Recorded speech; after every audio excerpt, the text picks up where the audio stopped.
આજે તો ગતુનો બર્થડે હતો તો હું સો હેપી હતી. પછી ગતુને આપણે હેપી બર્થડે કહી દીધું અને મારું ગતુડું એટલે કે મારું ઢીંગુડે હેપી બર્થડે કીધું, હેપી બર્થડે પાપા.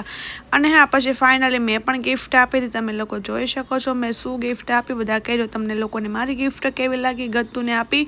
બધા ફટાફટ કોમેન્ટ કરી દેજો. હા, એ રીતના બધાએ ગિફ્ટ આપી હતી. પછી મારા આંટીએ, મારા મમ્મીએ, કુમુદે એ બી બધાએ જ આપેલી હતી. જોઈ શકો છો આ કુમુદે ગિફ્ટ આપી હતી ગતુને. તમે જોઈ શકો છો મિત્રો શું આપ્યું જો.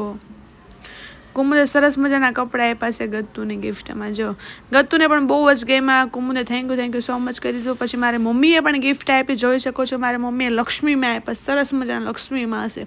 જો કેવા છે લક્ષ્મીમાં, બધા કમેન્ટ કરી દેજો મિત્રો. ને મારા મમ્મીનું ગિફ્ટ કેવું લાગ્યું. અને પછી મારા આંટી પણ ગિફ્ટ લાવ્યા હતા ગૌતમ માટે. તમે જોઈ શકો છો મારા કાકાનો દીકરો એક બાજુ બેઠો છે ને એક બાજુ મારા આંટી બેઠા છે. બંને મળીને ગિફ્ટ લાવ્યા હતા. બરકત દાદા લાવેલા સરસ મજા. તો હવે બરકત થઈ જવાની છે.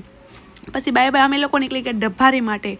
પછી અમે થઈ ગયા હતા ઓન ધ વે બધા ગાડીમાં. અને ત્યાંનો વ્યૂ પણ બહુ જ સરસ હતો. ને દરિયા કિનારે પવન એટલો જોરદાર આવતો ને તો વાત જ ન પૂછો. બહુ જ મોજ માણી, મજા આવી ગઈ. બહુ જ મજા આવી ગઈ. અને હા, પછી ત્યાંથી અમે લોકો બધા ગયા જમવા માટે, કેમ કે પેટનો ખાડો બહુ પડી ગયેલો હતો. તો પછી આપણે એને પૂરો તો કરવો જ પડે ને. તો બધા જો સાથે ફેમિલી જમવા બેસી ગયું છે. ચાલો જમવા.